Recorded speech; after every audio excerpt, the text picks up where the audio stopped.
안녕하세요, 롱태성입니다. 제2섹션 프로그래밍 강의 들어가도록 하겠습니다. 자, 1급 마지막 강의가 되죠. 스프레드시트. 하지만 2급 대비하시는 분들도 프로그래밍 중요하기 때문에 제가 강조해드린 부분 위주로만 좀 정리하시고요. 가겠습니다. VBA 구문이라는 거는 이제 비주얼 베이직 포 어플리케이션인데 매크로를 작성할 때 만들어지는 언어예요. 그래서 VBA 구문은 한 가지 종류의 수행, 선언, 정의 이런 거를 표현할 수 있는 명령문이다. 뭐 가볍게 알고 가시고요. 자, 이거 하나 좀 신경 쓰세요. 한 줄에 2개 이상의 명령물을 입력할 때는 콜론을 사용한다. 조심하시고, 그 다음에 명령물이 길어져 가지고 2줄 이상 나눠서 입력할 때 공백과 밑줄 사용한다라는 거, 밑줄을 줄 연속 문자로 사용한다라는 거고, 그 다음에 REM이라는 거는 그 작은 따옴표하고 마찬가지예요. 주성문입니다. 실행하고 상관이 없고, 코드창에 녹색으로 표시된다. 조심하시고요. 그 다음에 VBA 구문은 대소문자 구분이 없다. 그래서 개체, 속성, 메소드, 함수와 같은 예약어는 자동으로 첫 글자를 대문자로 변경해 준다. 누가? VBA가. 그 다음에 개체명 점 메소드. 메소드라는 건 METHOD, 방법이란 뜻이 있죠. 그래서 개체가 어떤 동작을 수행하는지를 나타내는 거고, 그 다음에 개체명 점 속성명 이걸 값. 그러면 개체 속성을 변경하겠다. 어떤 값을 가지고 그 의미예요. VBE, 비주얼 베이직 에디터죠.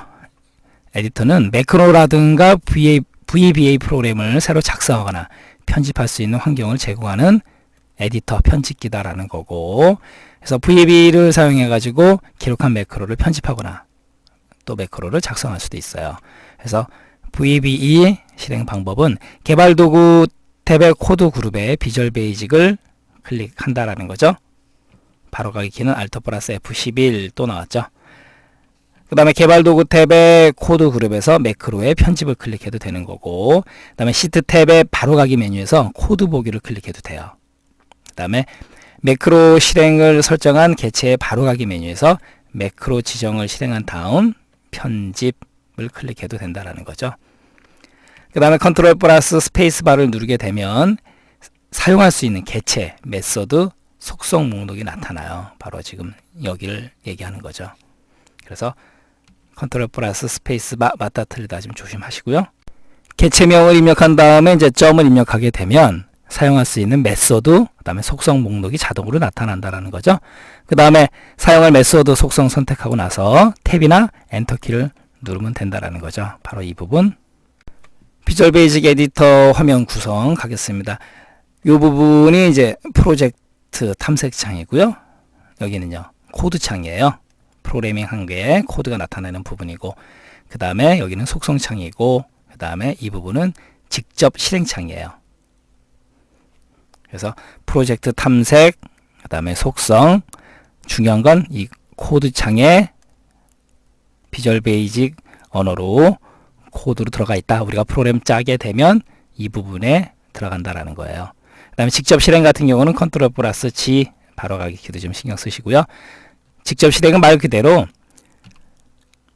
프로시저를 직접 실행할 수 있다. 그래서 실행 결과를 갖다가 미리 확인할 수 있는 기능이에요. 이번에는 이제 프로그래밍의 기본 개념인데요. 2급을 대비하시는 분들도 이 개념을 좀 신경 쓰셔야 돼요. 프로시저라는 거는 처리, 절차 뭐 이런 뜻이 있기 때문에 특정한 기능을 수행하는 명령문들의 집합을 프로시저라고 불러요. 조심하시고, 아울러 사용자가 직접 기록한 매크로 이것도 프로시저로 기록이 되는 거고, 그 다음에 서브, 엔드 서브, 그 다음에 펑션, 엔드 펑션이 있어요. 차이점은 뭐냐면 서브, 엔드 서브는 특정 동작을 수행하는 매크로인데 결과값을 반환하지 않아요. 근데 펑션, 엔드 펑션은 결과값을 반환합니다. 그 차이점 좀 힘들어도 알고 가시고요. 그 다음에 모듈이라는 거는 뭐냐면 단위죠, 단위. 그래서 프로젝트를 구성하는 기본 단위를 모듈이라고 부른다라는 거고, 그래서 프로시저의 집합이다라는 거.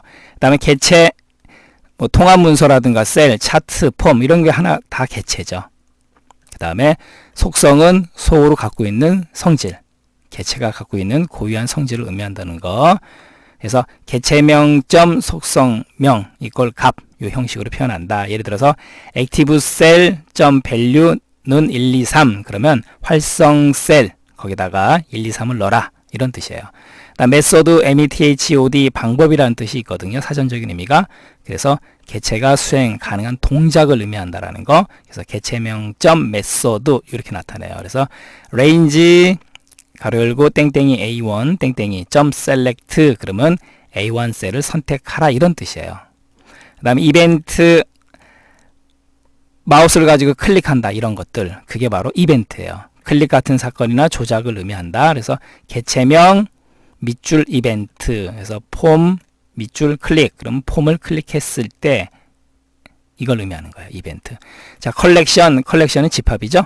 여러 개의 개체를 포함한 개체 모음을 의미한다라는 거.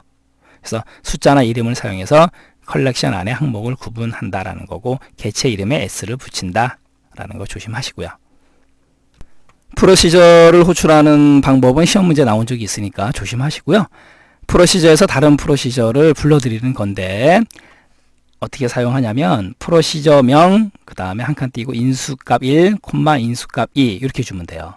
그 다음에 또 다른 방법은 콜 명령을 이용합니다. 그래서 콜 한 칸 띄고 프로시저명 가로 열고 인수값 1, 콤마 인수값 2 가로 닫고 이렇게 줘야 돼요. 그래서 이 첫 번째 예하고 두 번째 예를 섞어 놓고 맞다 틀리다 구분하는 걸 시험 문제 내니까 조심하시고요. 이번에는 이제 변수라는 거 가겠습니다. 변수라는 거는 별거 없고요. 특정한 값을 저장할 수 있는 공간이에요. 변수, 특정한 값을 저장할 수 있는 공간 머릿속에 넣어 두시고 그 다음 그 변수의 이름을 작성하는 규칙이 몇 가지가 있어요. 첫 글자는 반드시 영문자나 한글로 시작해라 이런 것들. 그 다음에 변수명 길이는 255자다. 그리고 예약어는 사용할 수 없다. 예약어라는 건 뭐냐면 명령어들이요. 그 다음에 변수를 선언하지 않아도 프로시저에서 사용할 수 있다라는 거고 요거는 조금 어려운데 이런 것까지 시험 문제 내면 굉장히 좀 디테일한 거죠. 옵션 익스플리시트 그러면 반드시 변수를 선언해라 이런 뜻이에요. 변수 선언하는 예 가겠습니다. dim, dim 그 다음에 변수 이름 주고 as 그 다음에 데이터 형식 주면 돼요. 예를 들어서 dim name이라는 거를 갖다 변수 선언하는데 as string 고정 길이 그 다음에 뒤에다가 별표 30 그러면 가변 길이가 되는 거죠. 그 다음에 정수형 선언 같은 경우는 as integer dim a라는 변수를 as integer 정수로 선언하겠다 이런 의미예요. 상수 constant 상수라는 건 뭐냐면 변수에 대입되는 값이에요. 별 의미 없습니다. 그래서 상수는 숫자 상수 그 다음 문자 상수가 있어요. 물론 문자는 반드시 앞뒤로 큰 따옴표 땡땡이 해줘야 된다는 거. 그 다음에 상수는 프로그램 처리 과정 중 변하지 않는 일정한 값을 의미한다. constant가 일정한 뭐 이런 뜻이 있기 때문에 예를 들어서 이런 부분이요. const 명령을 이용할 수가 있어요. public const 파이죠 파이 as 더블 3.14 그러니까 파이라는 거를 3.14로 정의하는 거예요. 상수는 변수에 대입되는 값 그렇게 알고 가시고요. 이번에는 이제 기본 문법 가겠습니다. 여기서부터는 2급 대비하시는 분들도 좀 신경 쓰셔야 돼요. 제어문이 있는데 제어문이라는 거는 특정 조건으로 프로그램의 순서를 변경하는 명령문 그게 바로 제어문이에요. if 구문, if then, else, and if if문의 시작, if문의 끝, and if 그 다음에 then, else 가겠습니다. 가운데는 이제 조건식이 와요. if 이 조건식이 만족하면 then 참일 때 실행이고 else 거짓이면 바로 여기를 실행한다라는 거죠. 그럼 여기가 바로 조건이 되는 거죠. 뭐예요? 90점 이상이면 then 그러면 메시지 박스 우수라고 보여주는 거고 else 그렇지 않으면 메시지 박스 보통이라고 보여준다라는 거죠. 그래서 if 다음에 조건이 오는 거 조심하시고 then 만족했을 때 메시지 박스 우수 else 그렇지 않으면 메시지 박스 명령문에 의해서 보통이라고 뿌려주고 그 다음에 if문의 끝은 뭐요? and if 어렵지 않죠? select는 선택하다 라는 뜻이 있죠. 그래서 select case and select 가겠습니다. select case가 오고요. case라는 건 어떤 경우에 그래서 값이 와요. 이러이러한 값일 경우에 값 1일 경우 명령문 1, 케이스 값 2, 일 경우에는 명령문 2, 케이스 else 1도 아니고 2도 아닐 경우에 실행문 3, 그 다음에 and select 이런 의미예요. 가겠습니다. select case order, order라는 거는 이제 변수로 어떤 값을 받는 거죠. 그랬을 때 그게 1이냐? 그러면은 메시지 박스 택배 서비스고, 케이스 2냐? 그러면은 퀵 서비스. 1도 아니고 2도 아닌 케이스 else, 그러면 전철 서비스 메시지 박스로 다 뿌려주는 거고요. 그 다음에 select case의 마지막 and select, 이게 바로 선택 구문이에요. 반복 제어문은 시험 문제에서 엄청 잘 나오죠. for next문 가겠습니다. for next문 같은 경우는 for 그 다음에 변수 이꼴 시작값, to 종료값, 그 다음에 스텝 단계값 이렇게 와요. 그 다음에 for 문의 마지막 next 가겠습니다. 시험 문제 잘 나오니까 1부터 10까지의 합을 구하는 거예요. for i는 1부터 to 10까지 스텝 1, 그러면 1, 2, 3, 4, 5, 6, 7, 8, 9, 10 이렇게 간다고요. for next 이 사이에 sum은 sum 플러스 1이 아니고 i예요. 이렇게 되면 1부터 10까지 합을 구해주는 포문이 되는 거예요. 특히 조심하셔야 될 거 1 to 10 조심하시고 스텝 1이다라는 거, sum은 sum 플러스 1이 아니고 i다라는 거 조심하시고, 요번에는 1부터 10까지의 짝수의 합을 구하는 겁니다. 마찬가지로 얘는요, for i는 아까는 1이었죠. 0부터 시작해요. 0 to 10, 10까지 스텝 2. 0부터 시작해서 스텝 2면 두 개씩 돼요. 0, 2, 4, 6, 8, 10. 그래 놓고 여기는 이제 짝수의 의미로 2분 이꼴 2분 플러스 i, 그 다음에 next 이러면 짝수의 합이 구해진다라는 거죠. 여기 조심하셔야 돼요. 물론 꼭 2분 아니더라도 상관은 없어요. 짝수이기 때문에, 짝수의 합을 구하는 거기 때문에 2분으로 해준 것 뿐이고, 그 다음에 이번에 1부터 10까지 홀수의 합이에요. 그럼 어떻게 구하느냐? 얘는 마찬가지로 첫 번째 것처럼 for i는 1 to 10, 그 대신 스텝이 똑같습니다. 그러면요, 1부터 시작하니까 두 개 띄니까 1, 3, 5, 7, 9 그죠?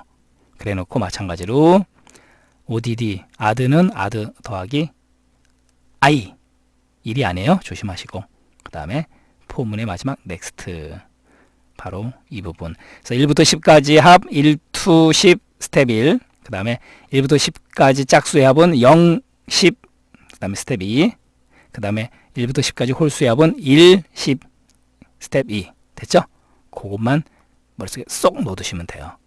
for each next 가겠습니다. for each next는요, 개체 집합이나 배열에 대한 명령 실행 시 반복 처리하는 명령이다 라는 거고, i에다가 땡땡이 컴퓨터 활용 능력 땡땡이를 넣어줬어요. 그럼 i라는 변수에는 컴퓨터 활용 능력이라는 문자열이 들어가 있는 거고, 그 다음에 for each next 명령어에 의해서 my in range A1에서 A3, 그러면 A1에서 A3 범위를 뜻하는 거예요. 거기에다가 my.value i를 넣어줘라. 그러면 A1에서 A3 범위에다가 컴퓨터 활용 능력이라는 문자열을 넣어줘라, 이런 의미예요. 그 다음에 이번에는 do while 가겠습니다. do while, do 해라, while 뭐뭐 하는 동안에, 이런 뜻이에요. 그래서 do while loop, do while 이 조건이 만족하는 while 동안에 이 명령문을 실행하라 라는 거죠. do while loop 안에 있는 i는 1을 넣어줘요. i는 1, 이거는 i하고 1하고 같다는 뜻이 아니에요. 왼쪽에 i라는 변수에다가 오른쪽에 숫자 1을 넣어줘라, 이런 뜻이에요. 그리고 do while 실행하라. i가 50이랑 비교해서 50이 더 크거나 같을 동안에, 그럼 1이니까 1, 2, 3, 4, 5, 6, 7, 8에서 50까지 갈 거 아니에요. 그죠? sum은 sum 플러스 i, 그 다음에 뭐예요? i를 계속 증가시켜 줘야 되잖아요. i는 i 더하기 1이다 라는 거죠. 그래서 시험 문제에서는 이렇게 가려서 두 군데를 가려서 나오는 거죠. 아니면 이 명령부 자체를 갖다가 물어보는 경우도 있고, 그 다음에 끝은 루프다라는 거죠. do 루프 while 같은 경우는 반복 전에 조건을 판단하지 않아요. 일단 명령문을 수행하고 do, 그죠? 그 다음에 조건을 나중에 판단한다라는 개념이에요. 그래서 while i하고 1하고 비교했을 때 i가 1보다 크거나 같을 동안에 반복하라 이런 뜻이에요. 그래서 i에다 50을 넣어주고 그 다음에 do sum은 sum 플러스 i를 실행합니다. 그래 놓고 얘는요 i는 i-2를 해줘요. 왜? i에다 50을 넣어줬기 때문에. 이게 바로 반복 전에 조건을 따지지 않고 나중에 조건을 판단하는 경우예요. do, loop, while 조심하시고 그 다음에 do until은 쉬워요. 언제까지 until이라는 개념이 h에다 2를 넣어줘요. 그리고 do until h하고 50하고 비교해서 h가 현재 1 아니겠습니까? 50하고 비교해서 1이 더 크거나 같을 때까지 뭐를 실행한다? sum은 sum 플러스 h 그 다음에 h 값을 하나씩 증가시켜줘요. 아까는 빼줬죠? 50을 줬기 때문에 여기는 i 1을 줬기 때문에 h에다가 더해준다라는 개념. do until 언제까지 실행하라라는 거. with and with 시험 문제 나온 적이 있기 때문에 가겠습니다. 하나의 개체에 대해서 여러 가지 메소드나 속성을 변경할 수 있어요. 그래서 사용하는 이유는 프로그램의 길이를 줄일 수 있는 장점이 있다라는 거죠. 예를 들어서 with 그 다음에 여기 and with고 그 다음에 select.font 그러면 이 폰트를 이름은 뭐예요? 도둠체로 하겠다. 사이즈는 크기죠. 그 다음에 볼드 굵게 true 그 다음에 이탈릭 기울인 꼴이죠. true 이렇게 with and with 명령문 자체를 물어보는 게 시험 문제 나온 적이 있어요. 이것도 조심하시고요. 입출력문 메시지 박스 가겠습니다. 메시지 박스는 아까도 살펴봤었죠. 대화 상자에 주어진 메시지를 출력해주는 명령어예요. 그래서 디스플레이는 메시지 박스, 제가 메시지 박스입니다. 잘 아시겠죠? 라고 하면 이 실행 경로가 바로 이거예요. 됐죠? 메시지 박스 조심하시고 그 다음에 시험 문제에서 이 값에 의해서 기능을 물어보는 문제가 있어요. 맞다 틀리다만 구분 잘 하시고요. 달달달 외우지는 마시고요. 문제를 가지고 신경 쓰시는 게 좋겠죠. 그 다음에 이 부분도 마찬가지예요. 아이콘의 종류도 이 값에 의해서 이렇게 달라집니다. 그래서 16 같은 경우는 중대 메시지 X 표시, 그 다음에 32 같은 경우는 뭐예요? 질의 물음표, 그 다음에 48 같은 경우는 메시지 경고 이 부분이죠. 그 다음에 64 같은 경우는 인포메이션 메시지 정보 I 모양, 이것도 맞다 틀다 구분만 좀 잘 하시고요. 그 다음에 인풋 박스, 인풋 입력하라 박스에다가 특정 값을 입력받을 때 사용하는 명령어다라는 거죠. 마지막으로 이제 오류 처리 명령 가겠습니다. on 에라 go to 에라가 났을 때 어디로 가라 이런 뜻이에요. 그래서 오류 발생 시 지정한 레이블로 이동해서 에라를 미연에 방지하라 라는 뜻. 그래서 on 에라 go to 당연히 레이블명이 있어야 되겠죠. 그래서 레이블명 가게 되면 오류를 처리한다라는 거죠. 그 다음 on 에라가 났을 때 rhythm next 얘는 뭐냐면 에라 발생 시 오류 문장 아래에 문을 실행하도록 하라 명령문을. 그 다음 rhythm 다시 시작하라 이런 뜻이에요. 에러가 발생했을 때 에러를 처리하고 나서 다시 명령문을 재개해서 실행하라. 이게 바로 리즘이에요. 자, 이렇게 해서 우리 프로그래밍 제2섹션 강의 마무리를 좀 하도록 하겠습니다. 그 뒷부분의 개체라든가 개체 속성, 메소드, 이벤트는 교재를 좀 참조하시고요. 아울러 각각의 개체, 속성, 메소드, 이벤트들은 단어가 가지고 있는 의미가 기능이기 때문에 교재를 가지고 중요한 거 위주로 정리하시고요. 자, 2급 대비하시는 분들은 오늘 마지막 강의가 되고 또 1급 대비하시는 분들은 데이터베이스 액세스 시간에 찾아뵙도록 하겠습니다. 자, 수고 많이 하셨습니다. 감사합니다.